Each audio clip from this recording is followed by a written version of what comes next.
Hey, yo, this is Pro Dillinger, and you now tapped in with the Renaissance Show, hosted by my dog Alex, man. Big 19 shit, big umbrella shit. All right, so you guys are now tuned in to the Renaissance Show. My name is Alex Kuchma, and I have here with me yet another very special guest. This MC out of New York has been dropping heat after heat after heat after heat over the last couple years. This year alone, in 2021, he ended up putting out Soul Foul. Fantastic short little project. He put out Sting versus Flair with Nicky Diamond, fantastic project, and most recently has a new project out with Finn as well called Pray for My Prey, which drops on November 26th of 2021. This dude is absolutely incredible, on fire. Please welcome to the show, Pro Dillinger. What's good? Yes, sir. Yes, sir. Man, What's up, brother? How you doing, Alex? Man, I'm doing fantastic on my end here, and I said this at the beginning of the call, but I can't stress it enough. Thank you so much, man, for taking the time out of your night to speak to me and for having this conversation, sitting down. I think this conversation is going to be a great one, and I can't wait. Absolutely, man. No problem. I appreciate you guys reaching out. Appreciate you personally reaching out.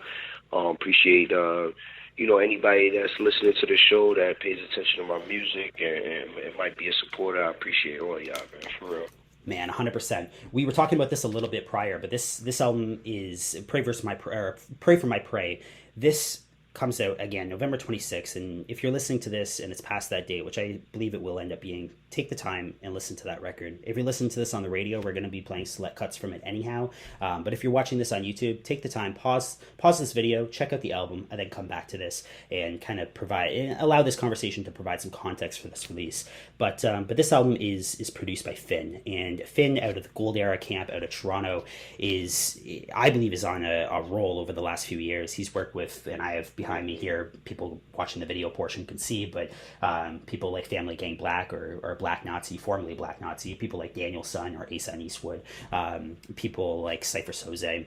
This dude's been doing insane production over the past few years. He has a new album out with Lord Juco as well. That should be coming out in the next couple weeks. How did you end up linking up with Finn and I guess this whole Toronto scene? Because on this record as well, you also have cats like Daniel Son and Asan Eastwood, also out of Toronto. You seem to kind of be tapped into this, being from New York. How did that kind of come to be? I mean, I'm cool with all these dudes organically, you know what I mean, through Instagram, you know what I mean? So me and Finn have had our own separate conversations. Me and Ace had our separate conversations and dealings. Me and Daniel saw the same thing. It's me and Sibs is mad cool. Like, I just ended up linking up with them organically, you know what I mean, through supporting what they do over there and them supporting what I do on my side. And it just, like I said, that I keep saying the word organic because I'm very, very adamant about that. I don't like just networking. You know how people call it networking. I don't like linking up with people and doing music with people just because, that's the people I need to get next to or whatever like that. I do music with people that I'm comfortable with. I do music with people that I enjoy their music personally, and I got a little bit of insight on who they are as, humans or whatever like that. Like, I only fuck with people that are, like, real people, so I don't do, like, music with weirdos or nothing like that, you know what I mean? It's very important, because I don't want to be associated with anything that's not honorable or whatever the case may be. So, for the most part, all my dealings with Gold Era and BBM been super duper real and super organic. All of them dudes is real hard workers, mad cool, and very, very talented. I'm talking from Future Wave to Sibs to Finn to even to Soze and Slang Hugh and Falcon Outlaw, Kirk Diamond. Everybody they deal with in that circle is super talented, man. So I'm just blessed to have the opportunity to be able to work with them cats and build with them on a consistent basis, Yeah, this is the first episode of the Renaissance Show where we've had the opportunity to kind of talk about this Toronto scene a little bit. But I'm a Canadian hip-hop historian. I'm writing a book on Canadian hip-hop, and I've been working on that project over the past few years. I spoke to most of the cats that you just mentioned there as well for that project. But we don't really get the opportunity to talk about these guys a lot when it comes to this show because, even though they're included in this new Renaissance movement, what I'm calling the Renaissance movement, but this kind of new wave and new push of underground rap that's really dominated over the last 5 or 6 years. Most of it's coming out of upstate New York. And I find it incredible that I think Toronto historically has always been a little bit removed from a lot of these conversations. And I'm not going to say that that's completely fixed now, because yeah, people really associate things like cities like Buffalo and Rochester for really being kind of the heart of this new movement. And I think that's well Niagara deserved. Falls too. Yeah, in a lot of Niagara ways. Falls too. Exactly, and I think that's deserved, right? If you look at people like Yeah. Griselda and DeCloth and Trust, their cities are like really really big and important in this movement. But at the same Oh time, yeah. I feel like Toronto is starting to kind of gain that traction and gain it be put into this conversation in a real, as you've mentioned, organic way that we haven't really seen before, right? If you go back to the 90s and you look at a lot of that kind of really dusty, gritty New York hip hop that was happening in 1994, 1995, 96, Toronto definitely had a play in that, right? You had Citizen Kane, you had the Grassroots, you had Oh the yeah. Circle. Cardinal Official. Exactly. Yeah, you had these really, really tough MCs that were coming out of Toronto at that period of time, and the people that were really tuned in knew of their presence. But I don't think since then we've really seen Toronto tap into the kind of what's really kind of happening on the underground circuit. You'll see a few artists here and there maybe make a collaboration with somebody like Vinny Paz or something of that kind of caliber, but it doesn't feel like they're really tuned in. But at this point, it starts to feel like Toronto is really tapped in. All the names you mentioned are definitely in that conversation. People like Dante. Dante's an incredible Oh example. man. That dude is so dope, and he was a part of the '90s scene as well. He used to go by Al Sham. He was in a group called Al Sham and KP. They had put out a project That's in crazy. yeah, they put out a project in 1999 called Street Visions, and that was such a great album in '99 out of Yo, Toronto. bro, Alex, if Yeah, you peep that, right? If you peep it, right? yeah, This new, like, you know how so you call it the Renaissance, right? A sure, lot of people yeah, call it the new wave, yep, right? Um, there's a lot of artists that, for me, right? Because I remember the original wave, because I was a fan from then, right? sure. There's a lot of artists now that were part of that original wave or fans of the original wave that repurpose themselves That's what I'm saying. Yeah, and come back in this era. You know what I'm saying? Or there's a lot of the guys that were from that first era that never left, that yep, kept doing it through all of these other eras, and then now they're solidified in what we in our little corner. You know what I'm saying? Like the Vinny Paz's and the Gore-Texes, or y'all might know him as Lord Goat. You feel me? Ill Bill. You know, these are guys that were from they're carryovers from the first Renaissance. You dig what I'm saying? yeah, man, exactly. And I've had conversations with a lot of those characters, right? People like Dante, or people like I just had Nice to Okay. Future on. Nice to Future, Mob Deep Crazy. affiliate, putting out music in the kind of mid 2000s with Mob Deep and kind of having a heavy scene there. We had Graph on as well. Graph's another Bro, one. look at Twins. Look at Big Twins. Big Twins Man, is now making the resurgence. working with Kunz and Right. Dave East is now coming yep. over to this side. Ransom made a whole nother career Holy right now. shit, You know what I Ransom. mean? Yeah. You feel what I'm saying? Lloyd Banks made an album The catered to our fuck. corner of hip hop because everybody knows that this is where it's at right now. Now, an artist like me, you know what I mean? This is, and I say this in a lot of interviews, this is like my third stint, kind of, you know what I'm saying? Because I've been rapping since I was 14 years old. I'm 37 now, and I've seen every era. I rapped through every era. So, but I've kind of maintained that boom bap formula for the most part. And when Griselda started surging, I was kind of ready to stop doing music. And my wife, she was the one that encouraged me to make a project the way I like to rap. You know what I'm saying? Because I thought what I did was obsolete. You feel me? So I did my first EP, not my first EP, but, you know, my first EP geared and specifically aimed at the underground demographic. I did Everyone's Foul, and the response from it was so overwhelming that I just couldn't see myself walking away. You know what I mean? So now I'm at this point now where I'm about to release my first full-length LP, bro. You know what I mean? Yeah. Man, And I that shit really I see what you're means saying a on every front, and I've had this circle, conversation with bro. other people as well. People like Finn. I had this conversation with Finn because he's an older cat as well, and he's been through these kind of waves, and he's seen Yeah, hip bro. hop evolve. He's so smart. And when I have these conversations, it's almost like parallel, identical to what you're saying in terms of and I'm putting myself in their shoes here, but they'll say things like, I've been a fan of hip hop for a long time and I've been making hip hop for a long time. And I Hmm. fell in love with it at a certain point in my life and I really embraced it at that period of time. But over the years, I've kind of fell out of touch with what's going on and I stopped contributing art because I felt Yeah. like there wasn't a place for my art to exist. But once I started hearing this Right. new You get wave, disillusioned, bro. yeah, but once I You get started tapping in disillusioned. I and don't mean, yeah, right. I'm and sorry. I just didn't mean to cut you off. no, it's fine. But just realizing that this scene exists means that there's a place for their art to exist. And Yes, bro. I had no fucking idea, Alex. I had no fucking idea, right? So yeah, now, I don't know if you're familiar with Rob De Niro. no, I'm not. Who's Rob De Niro? With Rob De Niro from Black Hand Music Group, he's uh, Black Hand Music Group was the first people to take a chance on me. You know, as far as my music and my campaign in the underground, Okay. right? It's a small independent label out of Arizona. It's all brothers, and they all produce, and they're like family to me. They was the first people to really, yeah, you know, like almost like that was the first door that was open. So once I figured that out, and I got in the scene, and I found the Ice Lords and the Mussolinis, and you know what I'm saying, all these guys.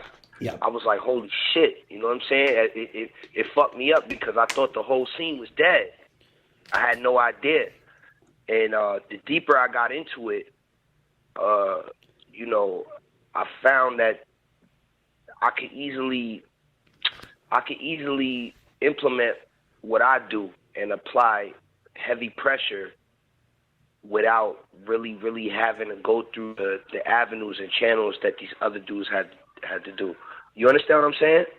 man, exactly. I totally understand what you're saying, and it's a beautiful thing because it's not just in terms of the art that's being made, but it's also the business side of things as well, right? At this Hmm. point in time, it's some of my favorite artists that being able to make music now or that are making music now and doing it on a very kind of high caliber and with a quality standard that I respect and I admire.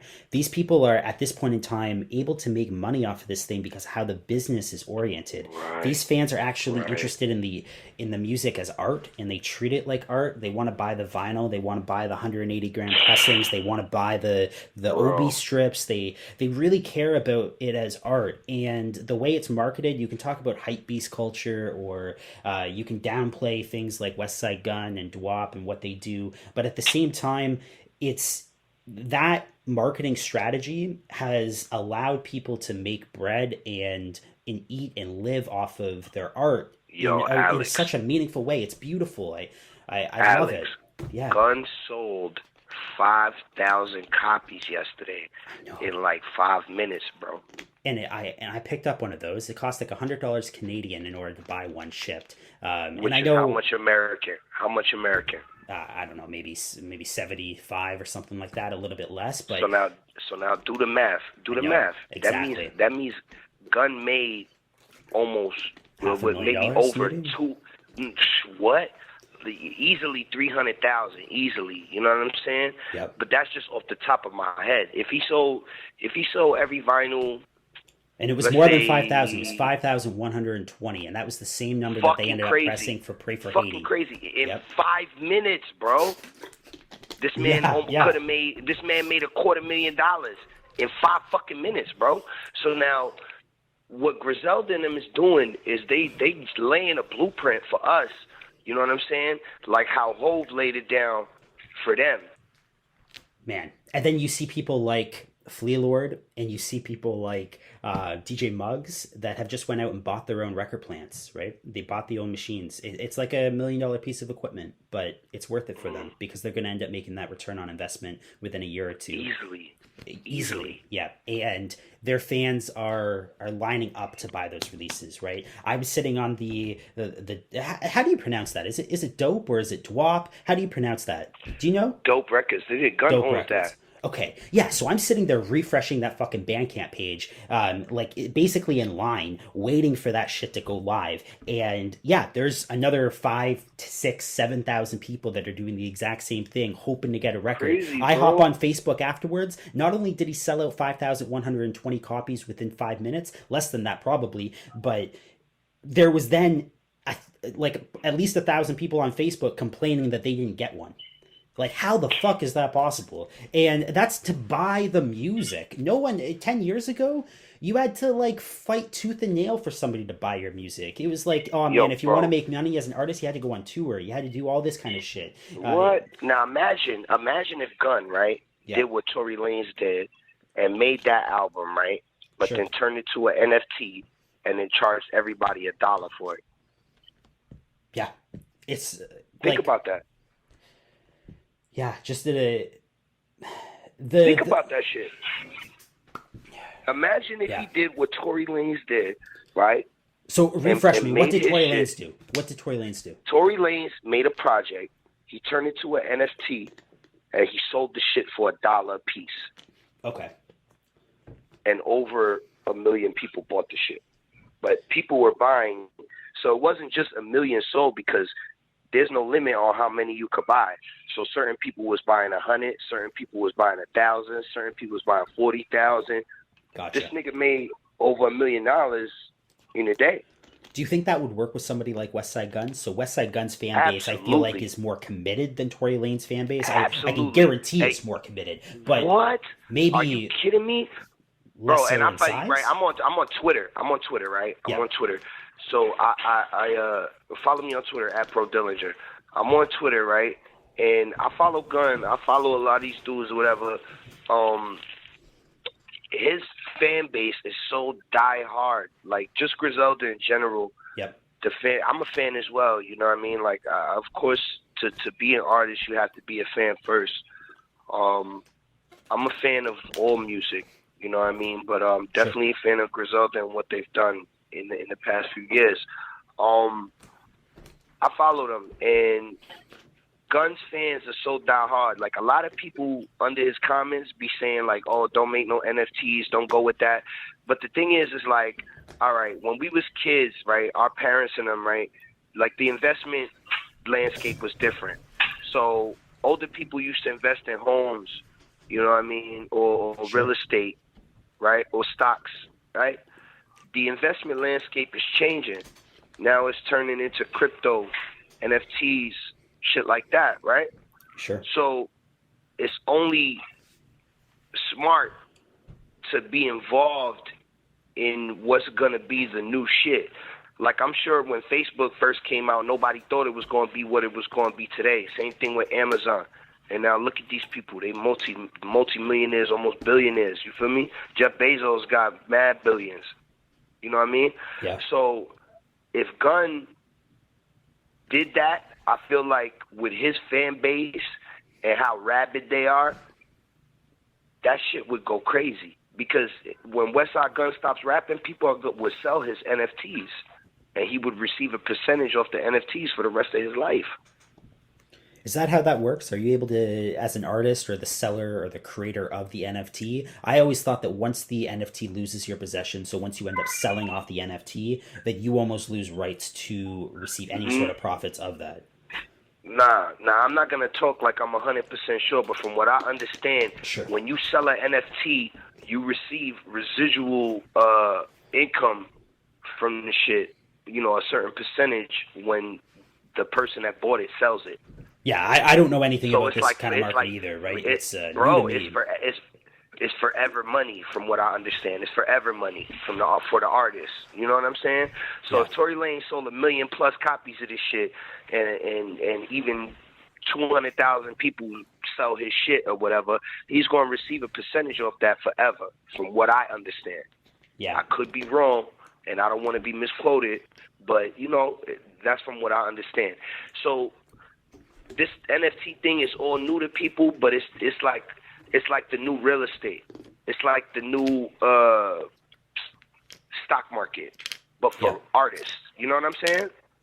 Yeah, I love that there's new avenues and opportunities for artists in order to make money in this thing, and just do it in a more kind of serious and legitimate way, right? It doesn't feel like they have to. It doesn't feel like they have to bust their ass for something that's meaningless and like just pointless, right? Like you would see people like Iggy Azalea. I think it was Iggy Azalea long ago. It might have been somebody else, but it was somebody that had, maybe it was Krayshawn. I don't know, but it was somebody with like a pop appeal, right? They were on the radio. They were doing big things. And it came out on Hip Hop DX. This was 10 years ago. And she ended up putting out her debut album. And I think she ended up receiving a check for 3 cents for the album. And what? It's like, and this person is putting in work, right? Like, you can critique the girl's art all you want, and I personally am not a fan of the music. But at the same time, this girl is doing PR runs. She's going on radio performances. She's doing things like Breakfast Club. She's going on Sway in the morning. She's doing what you're supposed to do as an artist, and she's making nothing. And then going home and making fucking music. Yeah. And then handling her real life outside of music. That's what I'm saying, bro. It's like, people really think that this, like, oh, you just a rapper. Like, nah, like, bro, it's so much more that go into that shit. How the fuck you think I fund the rap music, or rap, not me, but how the fuck you think rappers fund the rap music? You know what I'm saying? A lot of rappers got regular jobs. A lot of rappers still be selling drugs. A lot of rappers still be moving around and doing shit that they don't necessarily want to do, but they have to do because outside of rap, you have a real fucking life. And then besides that, you have to fund your fucking rap career, bro. It's not like, yo, I'm just sitting in my crib rapping and people are sending me money. It's not like that. You know what I'm saying? Like, features, you get paid off features. When you put out projects, you get paid off your projects. When you make merch, you get paid off your merch. If you're not doing none of that shit and you just in a creative space, just hoarding music and making music and hoarding it and hoarding it and hoarding it, you're not making no fucking money. You dig what I'm saying? And then the thing is it's hard to make money when you don't have, for example, let's say Ransom fan base or Rome Streets fan base or whatever. But it takes time to build those fan bases to get to the point where you don't have to hustle no more. You don't have to fucking work a regular square job no more. You don't got to be doing no weird shit to make a couple dollars just so you could keep rapping. You understand what I'm saying? Man, exactly. And we it's talk so about someone more, yeah. There's so much more that goes into it, bro. It's so much more, bro. And it's like, as an artist, it's frustrating because you just want to be who you know God intended you to be. You know what I'm saying? Like, I already know for a fact I'm here to make music, right? I know that because I've been doing this shit my damn near more than half of my life. I've dedicated to this craft. You know what I'm saying? I'm a master at my craft because I dedicated the hours and the time to being a master at my craft, right? People don't understand how fucking frustrating it can be to be a master at your craft and still have to do other shit to get by. You know what I'm saying? When you know this is what you're supposed to be doing, bro. It's hard, man. You know what I'm saying? For some artists more than others. You feel what I'm saying? Man, for me, it's a balance. You understand? It's a balance. It's a balance between family, the streets, the job, the music, the hustle. It's a balance. I gotta balance everything at one time in order to keep everything afloat, music and otherwise. You understand? It's different for me. I don't know about everybody else. I'm just speaking for me. So for me to still have to go outside, earn a living every day, come back to the house, get money, right, and then come back in the house and still find a little space to be creative, that's tough, bro. So it's not like we were talking about Iggy Azalea or you know, any other, let's say Fergie or any one of these other pop star women or Yep. men or whoever, right? Being an artist is, unless you have a bunch of money sitting around, it ain't just being an artist. You have to wear many different hats. You know what I mean? You got to manage yourself. You got to book yourself. You got to record yourself. You got to mix yourself. You got to tap in with all these motherfuckers to get your features, and you got to tap in with different people to get your mixes and shit like that. The only advantage that the bigger artists have is they have everything there at their disposal. They have somebody to reach out for the features. They have somebody that's getting the beats for them. They have somebody that's writing the songs for them. They have somebody that's doing this and the PR work and the this work and the that work. The thing with the underground is everything is hands on. So it's like you only eat what you kill. You know what I'm saying? So yeah. I'm only eating if I'm releasing music, releasing merch, or doing features or doing shows. So it's not as easy as just writing fucking raps. You know what I mean? Pardon me, I went off on a tangent, but no, real shit. I hear you 100%, and it's every avenue of this. I feel like artists ended up losing the ability in order to do this on a serious way. Maybe since piracy, right? The MP3 era really killed off a lot of the momentum. But I love the fact that we've been able to almost find a new way in order to do this professionally and do this and have such an impact in it. And it's come off in every avenue of it. I feel like because there's money involved at this point, the hunger behind the art has amplified. I listen to this music, it's amazing. I've been tuned into kind of hip-hop journalism anyhow over the last a little bit more than 10 years, right? 10, 15 years or so. And I've seen transitions, and I've paid attention to weekly releases. It used to be Tuesday, but every Tuesday I would go and I would make sure I listened to all the new releases that come out every week. And I still do that today. It's just kind of moved days of the week. But I loved hip hop. I've always loved hip hop. Hip hop is really important to me, and it has, of course, it has a special place in my heart, and I identify with it. I've always loved the music, but I can't lie and say that I had the same excitement then as I do now.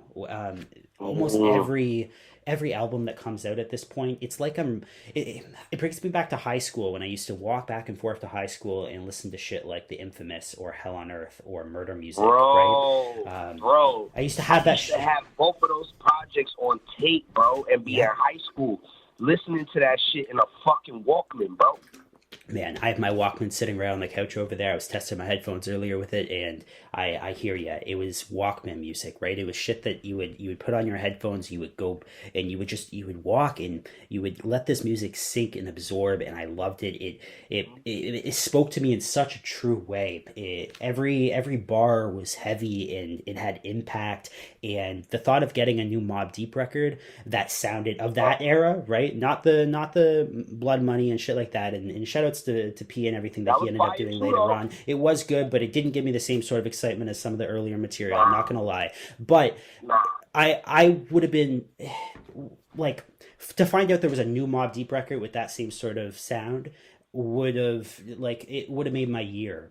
And I feel like was their last one. Like that was the last one. That's what with I that feel to it. Yeah, man, that 100%. Was Prodigy's.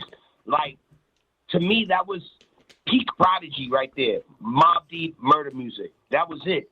Yep, those first three for me. And I guess I don't want to sound offensive at all to Juvenile Hell, but I never listened to Juvenile Hell when I was a kid. I never had access to that until like later. A throwaway album. Even for them, Juvenile Hell was kind of like a throwaway album. If you listen, did you listen to Prodigy's book? You read Prodigy's book? I haven't. I have it upstairs, and I've been meaning to get to it for like the last year, and I haven't. But no, I haven't. Such a good fucking book. And they got an audio version of it on YouTube, right? So even to them, that was kind of like a throwaway album. They was rapping, but they wasn't rapping. They had just got their deal. You know what I mean? Like, that was just one of their first situations or whatever. When they really matured was that Infamous album, which we all know and love, you feel me? Yep. And then Hell on Earth came right after that.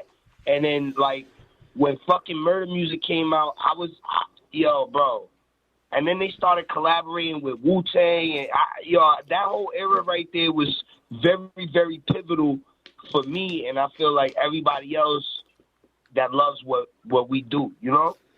Man, that Murder Music album for me as well. It spoke to me, and I took my time with those releases. Like with the Infamous, I listened to that for at least a good summer. Almost nothing but that release. What? And Every fucking day, Alex. yep, Every day. constantly. And I memorized every lyric of that album. And the same thing for Hell on Earth. And I remember listening to Murder Music for the first time and just saying like, "Holy shit!" Like that track with Lil C's where he says like. Like the fights with the brass knuckles, like swinging belts, catching niggas with the buckle. Now fuck you. Oh man, it was so good. It was like classic material, and I feel like with this new wave, when El Camino drops a new project, or when West Side Gun drops a new project, I love El Camino, bro. Man, I'm not even old, bro. He's such a dope. Like for me, pardon me, Camino was one of the first dudes that I was like checking for his projects consistently, like El Camino. Gun dropped Fly God. Benny had dropped TT3, right? And I went to the 10 and Talk 3 show in the city. Not the first one, the second one at Sony Hall. And it was fucking incredible. I saw Gun Live, Conway, you know what I mean? All of them, you know what I mean? Camino wasn't there. But I was always a fan of his first couple of projects. The first El Camino project, the one where he had Prodigy featured on it. On Miz, where he says, "I take everything, your eyelids, your thumbs, your nails, it all goes to hell." Oh, bro, that's my so shit, mean. bro. It was like the meanest Prodigy verse ever. Fuck that, man. That was meanest great. Prodigy verse ever, right? Yeah, Boom. so good. Then he come back with Walk on Water. And then Soulful, right? Gas Stove and all of that. You know what I mean? Yeah. Man, it's great. You know, and then he had a couple other joints behind that. But I was really a fan of the first El Camino project and Walk on Water. I was really stuck on them projects for a minute, bro. So to me, El Camino gives me the same vibe as Prodigy, where every lyric hits. It's this kind of like real heavy thug poetry, and it's a beautiful type shit, and it's just, man. And there's a sort of cadence to him where there's a soul, but it's like when you're watching like a mobster movie or some gangster flick, and the lead character of it, he's in a scene, he's saying some shit real cold, real meek, real quiet, and just chill, but very confident. And you know that every word that he said, it's mean as fuck, but you know he's underestimating everything. You know there's a lot more to that fucking story than what he's saying. And that vibe, that atmosphere, that persona is embodied with El Camino. I love El Camino. He's one of my favorites. What was the joint he did produced by OJ? Oh, that was Where's My Pyrex? That was hard too, right? Bullets for My Ops. Done by my brother Seth. You know what I'm saying? Shout out to Seth. That's my fucking brother. That's which my big brother. Art did he do? There was two artwork for that album. There was two artwork. There was the one that was almost the. I assume I think I know which one you're talking about. The one that was the OG artwork. Seth did that. Okay. That was the. It wasn't the photograph. It was the actual. Niggas on the front. Awesome. Okay. Yep. That was Seth, right? Seth did a couple of my covers too, man. That's my big brother in real life. I really fuck with that nigga in real life. We from the same hood, right? Yeah. And it's crazy to even think that the nigga that made the Fly God cover is from my neighborhood, and he used to look out for me when I was a little nigga, bro. Like real shit. Like we was outside together, but he was older than me, you know? Yeah. So shout to Seth, man. We both know the history, man. I love that nigga to death, man. He's like really, really family to me, like really my family, bro. But back to El Camino, man. Like I said, at the time he was putting out all heat, man. I was really fucking with some music, you know. I still do. I don't be as tapped in now because you know, and I've said this in other interviews. Like lately, I've been trying not to. I don't listen to music. I don't listen to rap music no more, unless it's like shit from back in the day, like '90s shit, gold era shit. I don't listen. What's the reason I don't want nobody else's. I don't want nobody else's sound to to influence me. I get it. I want to always sound like me, so I don't want to hear nothing that come out because you know what I'm saying. You listen to something enough times and it start rubbing off on you. You're saving up a lifetime worth of music, man, to go back to when you put this mic down and you can reflect on this movement, man. I think in 20, 30 years, we're going to look back at this movement and be like, this 5-10 year, hopefully more kind of stretch of hip hop, that was, again, like the 90s era of rap music. You're saving up a pool, man. I'm fucking envious. And we're part of this shit. Do you understand what I'm saying, Alex? Like, we're actually a part of the new fucking renaissance of hip hop, not just rap, just this shit, sometimes it be really, like, fucking me up, bro. Like, really busting my head, bro, because I be like, damn, bro, like, I'm really Pro Dillinger, like, you know what I'm saying? Like, it be fucking me up, because in my neighborhood, I'm just Pro. Like, niggas know I rap, and everybody know I'm the best rapper where I'm from. But to be known in other countries, internationally, you know, and in different states, and people from Belarus is asking me to come out there and perform. People from Italy, people from France are sending me beats. Like, what the fuck? Like, I'm a foul nigga from a small neighborhood, bro. Like, you know what I mean? I didn't think nobody would be interested in my story, and they are. And that every day, bro, that fucks me up. It's beautiful. Every single day.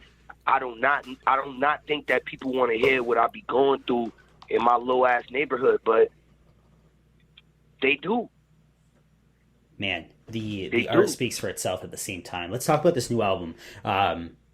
And you said you have quite a bit of work coming out in November and probably by the end of the year. God, so son. let's kind of expand on this conversation as it goes. But to start with this new album with Finn, Pray for My Prey, comes out November 26th, and I've had the chance to listen to the record quite a few times as of now, and it's a great record. One, it's longer than a lot of the more recent projects that you've been putting out. It's longer than Soulfoul. It's longer than Sting vs. Flair.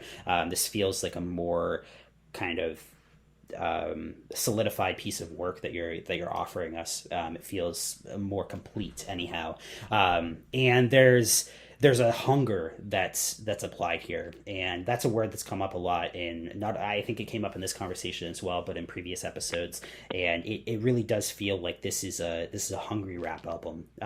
Right off the bat, I think the first 4 songs off the album really deliver on that aspect alone, right? This really grimy, this kind of gutter, hard, aggressive rap music for really the first maybe 4 or 5 songs. And then kind of on the back end of the project, you also end up introducing some new elements, right? You have some soul, some kind of intimacy to a degree, some personality, guitar, all of that. Yeah, there's some different kind of angles taken on the back half of this project, and I think overall, and again, this is a comment that's come up in previous episodes, but I do feel like if people are tuning into you for the first time off of a project like this, and you've had work that's kind of solidified you as an artist, and I feel like a lot of people know you as an artist at this point, but if people are tuning into this project for the first time, I think this is a really good introduction to you, because it does end up offering those different angles, and it kind of shows everything that you have to offer. And I also like the fact that this feels like it has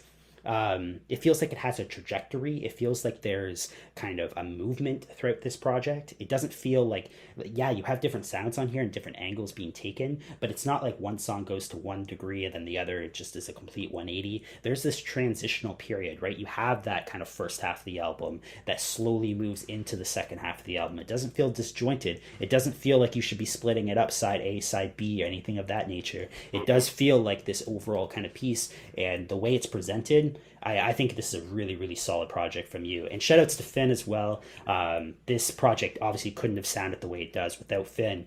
But yeah, Finn's been on a roll. Everything that they end up doing out in Toronto with Gold Era is fantastic. And I love that this is another addition to that catalog. Bro, that's really a testament to Finn and his savvy as a marketing man, as a branding, how do I say it? Somebody that understands branding and somebody that understands marketing and producing. He didn't just send me beats and be like, yeah, just rap over these shits. The nigga was really tapped in with me every day. Yeah, I'll send him a song and you know, he'd be like, "Oh, that's fire, but do this like this," or "Yo, you too hype, you too angry." You know what I'm saying? Tone it down. You know, let him hear you. You know what I mean? Because if you listen to So Foul is that was me recording myself, not giving a fuck how it sounded as far as like the you know, whatever. I was just, that project was therapy for me. It was the opportunity to vent. It's still a good project, though. No, don't take anything away from that album or that EP. It's a solid project. 10 minutes, 11 minutes. It's great, though. It's 12, right? And now mind you, here we go, Alex, right? If you really pay attention from Everyone's Foul up to that point, I only been making 5-song EPs. Yep. Right? And I'm going to tell you why. Because in my other previous legs of my rap career, I gave people full-length projects, and nobody was really fucking with it because the attention span with social media and the internet gets smaller and smaller and smaller, right? Yep. So what I do is I give you 5 songs. You know what I'm saying? They fucking with it. They going crazy, right? I'm marking myself like a punk rock band. You know what I mean? So it's like you get like a 5 or 7 song EP. Like one of my favorite punk bands from America is the Casualties, right? I don't know if you're familiar with punk music or who the Casualties are, right? Boom. I used to go a lot of their shows live. You know what I mean? Because punk and hip hop, punk and rap is kind of the same shit. Back in the 80s in New York, there was no rap clubs.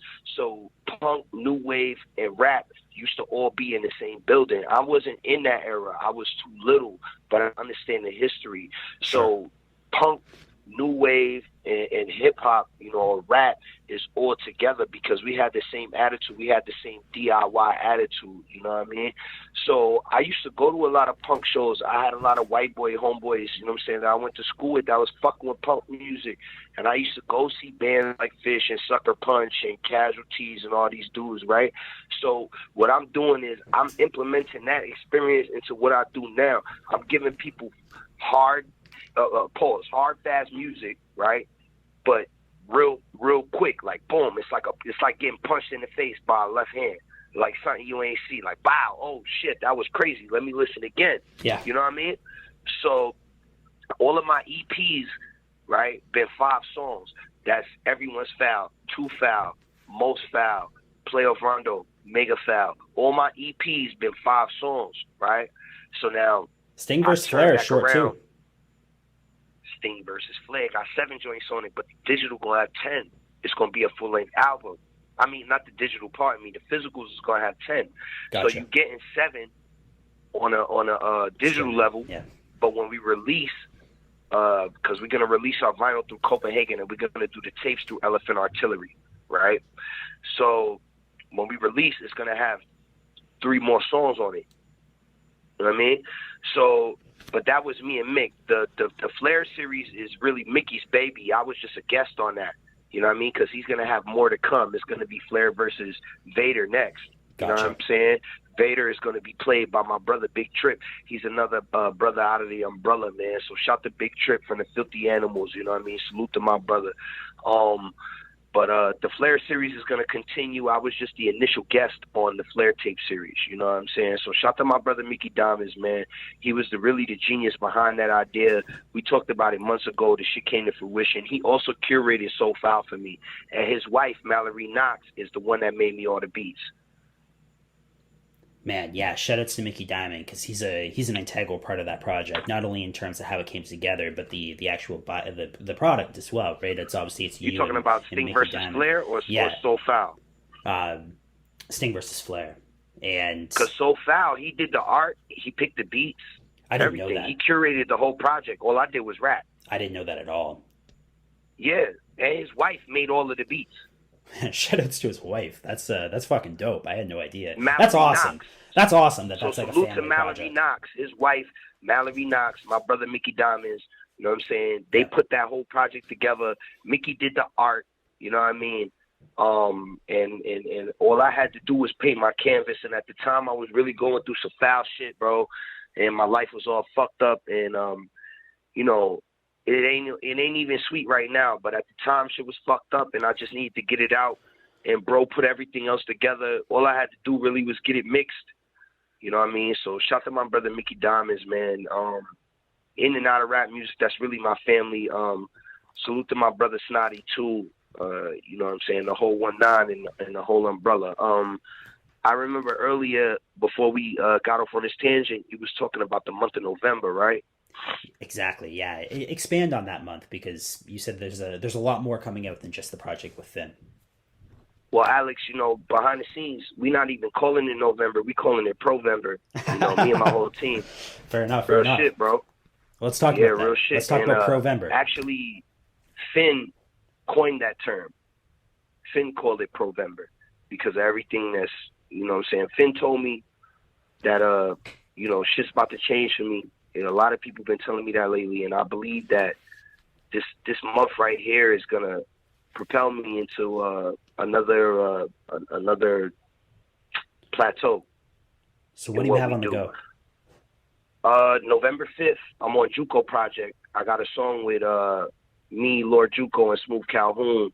Juco's dropping November 5th. It's called Details. And that's produced by So shout out Finn? to my brother, Lord Juco, produced by Finn. Gotcha. November 19th, I'm Another on, Toronto cat, by the way, and shoutouts to Lord Juco and Death at the Derby and everything that they've been putting together with Cousin Feo out in LA. I love Juco, man. I love Juco. Beautiful dude, man. I fuck with Feo, man. Both, or you know, solid dudes that do great music. You know what I mean? I fuck with Juco for real. That's my dude for real. So November 5th, that's dropping. November 19th, I'm on Jedi Mind Trick's new project with Vinny Paz. I didn't know they had a new project coming out, but that's exciting. Have you heard the album? November 19th. It's amazing, bro. It's incredible. Are you a fan of Jedi Mind Tricks from before? Bro, I was a big fan of Jedi Mind Tricks when I was a young man. Jedi Mind Tricks and nonfiction definitely occupied a large part of my musical journey. And so now check this out, right? Yeah. So I'm on.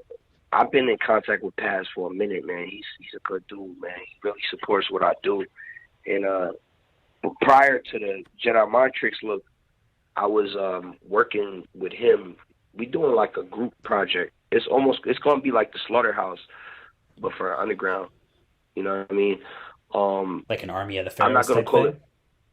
Kinda. I'm not gonna call it a revamp of Army of the Pharaohs. I ain't gonna call it a revamp of Mind Tricks, but it's just a whole new spin-off group that was Paz's thoughts. You know, it's his Paz baby. You know what I'm saying? Sure. It's me, Paz, Boo Bronx, Recognize Ali, and John Creasy. Wow, that lineup. Shout out to Recognize Ali too. He's been putting out mad work. So now check this out, right? So that's called Black Hand Grenade. That project gonna be out this year too. You know what I'm saying? But it's not coming in November, but that's gonna be out this year. So I'm on the Mind Tricks project that dropped the 19th.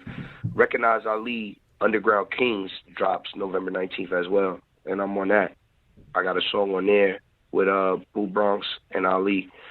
My album drops November 26th, and November 30th, Mickey Diamonds is dropping, and I'm on his album.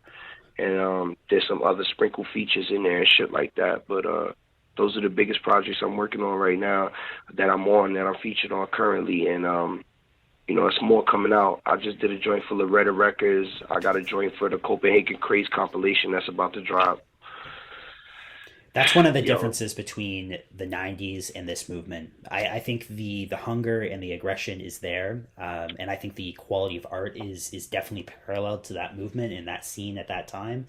But the internet and social media, I think, has connected the world together in such a meaningful way that it seems like everyone knows each other. Everyone is on each other's projects. We talk about someone like El Camino. That dude's putting out music every week because other people put him on albums, right? And that's constant, and that's the case for almost everyone, not just El Camino, but yourself. It's constant regardless. If I'm paying attention to the blogs and going through, I see the same names every single week, and it's not necessarily because they're putting out projects. It's because other people are allowing them into their own creative spaces, and it also has stretched far beyond that. It means that people from the West Coast are able to collaborate with people on the East Coast in a real organic way, right? There's there's people like Planet Asia, for example, and what he's been able to do with this scene, or people like DJ Muggs and what he's been able to do with this scene. Or then you end up going overseas, right?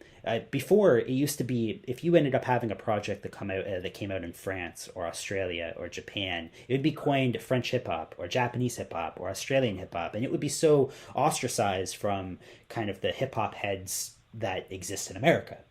People wouldn't really be checking up on those releases because they would be labeled differently. They'd be in their own category. But nowadays, that's not the case at all. You have Yellow Point. You have all these producers that are out in the UK, people that are out in Europe in general, or people like Big Ghost, for example, in Japan. Look, Big Ghost, Kazine, motherfucking, who's my other dog that be sending me shit, man? Oh, man, there's so many, bro. But they're in this movement. DJ No Breakfast from Russia. Like, there's so many dudes, bro. Matt the Vinyl Hunter. Like, there's so many people from over there that be tapping in Intifada beats. You know what I'm saying? But they don't get categorized as something different now. They belong in this movement. No, because it's all underground. This is where we at. Yeah. You know what I'm saying? It don't matter where the fuck you from. You dig what I'm saying? Yep. Why would I look at a nigga, right, like Inchifada, right? Like, I got a joint called Conan. Huh? Kayawatachi. Like, man. Crazy, bro. I got a joint with this dude from fucking Switzerland. It's one of my favorite joints ever. They're one of my most streamed joints ever. Niggas love this record, bro. Nobody would never in their life think that a nigga from the Swiss Alps made this shit, bro. I don't even fucking know this dude. Yep. Shouts to BBZ Darney too. He's another like fantastic producer from Switzerland, and shout to him. Yeah, man. Like and Snow Goons from Germany. Like all these guys over the last little while have just they've really identified with this movement, and they're no longer ostracized. They're no longer doing their own thing over there. It feels like they're a part of everything, right? Like they really do exist in this wave, and they belong here in this space. And it's a beautiful thing. It's such an important time for hip hop. It's such a beautiful time to be a hip hop fan and to be exploring this and engaging with it. And as an artist as well, you mentioned this before and you talked about this and how this makes you feel, but wow, it's so incredible to be alive as an artist and contribute to this and feel like you're a part of this thing, because I really do feel like this is something special. And in 20, 30 years, we'll recognize it. And I feel like we're already starting to recognize it, right? A show like this exists, or even just hear people talk about it in interviews. They reference people like what Rock Marciano and Planet Asia were able to do to bring the old scene into the new scene. And then they talk about people like Griselda, and they talk about all these guys. Like this really is an important time, and we start to see people starting to recognize, right? We see people like Eminem or people like Jay-Z take real interest in what's going on here. I remember covering hip-hop in 2009, 2010, 2011, and I was like, why the fuck isn't people like Eminem tuned into what Jedi Mind Tricks is doing, right? If he claims to be like a big like fan of hip-hop, then where's that disconnect, right? Because there's dope hip-hop that's going on. Why is he signing these other artists that I felt like weren't really keeping it to the keeping it to the same degree as real as some of the cats that I really fucked with in the underground? He was signing people like Yellow Wolf. Right. I think Yellow Wolf has his own fan base, and I think he's a talented dude. But I don't think that's not what I want to hear. Yeah, exactly. And if Eminem is saying, "Oh, I'm a huge fan of old like like Arrested Development and Brand Nubian, and I'm a fan of all these type of artists, and I want to continue to bring lyricists into my kind of realm," then why aren't you tapped into the underground scene like you should be? And now you start to see these major hitters actually tapped in. People like Jay-Z doing deals with people like Benny the Butcher and Griselda. And then you see people like Eminem that are signing Griselda. And Eminem going on the radio and saying, one of my favorite new artists is RJ Payne. Like, that would never happen 10 years ago.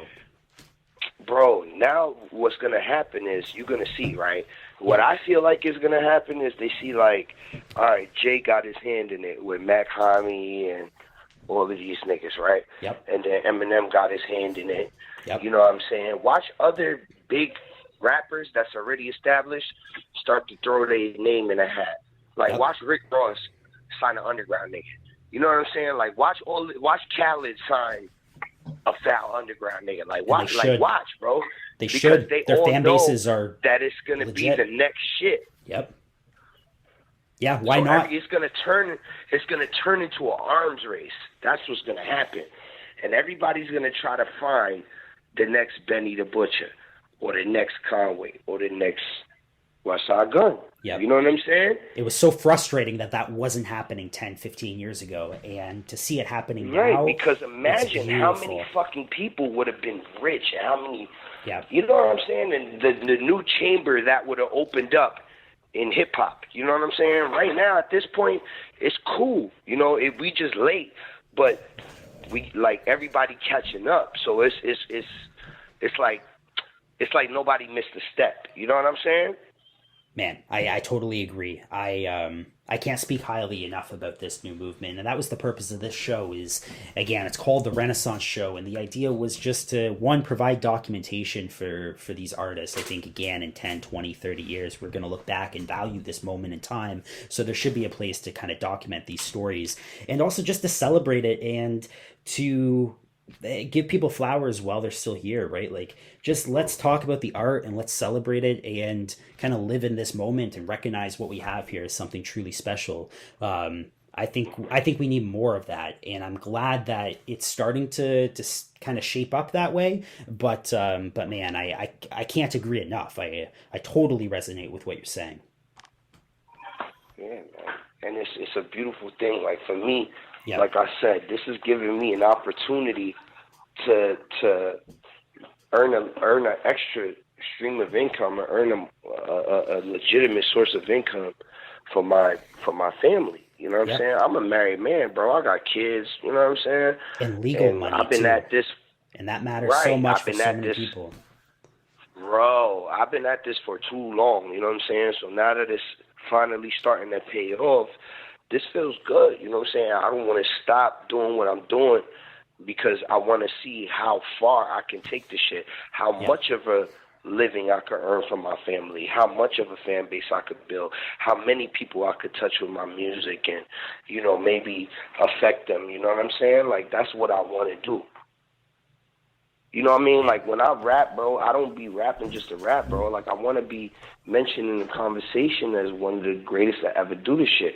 If you don't want to be mentioned in that conversation, what the fuck are you rapping for? Doing it. I've said that for years and years and years. Why would you possibly want to release music if you aren't going to be people's first choice when they go to listen to new music? What's the point? If they could, I want to be the fucking best. If you don't think you're as good as people like Jay-Z, then why the fuck are you rapping? Because they could just you rapping for? They could just listen to Jay-Z, right? There's no point of you doing shit. You should do your shit in private until you feel like you are on that level, and then release it to the world. 50 said that shit. Didn't 50 say that in an interview? 50 Cent said that shit. You a hip hop historian, so I know you saw that interview before.